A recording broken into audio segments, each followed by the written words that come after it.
పెద్దలు మాజీ పార్లమెంట్ సభ్యులు, మాజీ కేంద్ర కేబినెట్ మంత్రి, దాదాపు 4 దశాబ్దాల పాటు కృష్ణా జిల్లా, పశ్చిమ గోదావరి జిల్లాల్లో తనకంటూ ఒక శైలిని, ముద్రని, ఒక ఒరవడిని సృష్టించుకున్న నాయకుడు కావూరి సాంబశివరావు. కాంగ్రెస్ నాయకుడిగా, ఎంపీగా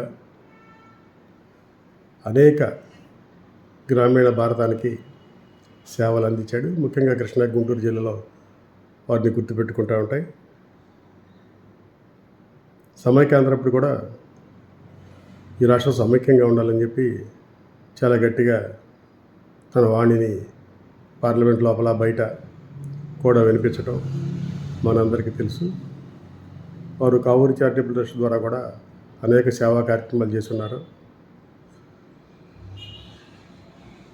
వారు నిరంతరం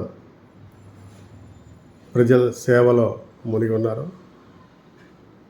రాష్ట్ర విభజన తర్వాత క్రియాశీల రాజకీయాల్లో లేకపోయినా రాజకీయ నాయకులకు అందుబాటులో ఉండి తగు సూచనలు, సలహాలు, సంప్రదింపులు చేస్తూ ఉండేవారు. వారి మరణం చింతిస్తూ వారి కుటుంబ సభ్యులకి ప్రగాఢ సంతాప సానుభూతి తెలియజేస్తా ఉన్న కొలనుకొండ శివాజీ, ఉపాధ్యక్షుడు, ఆంధ్రప్రదేశ్ కాంగ్రెస్ కమిటీ.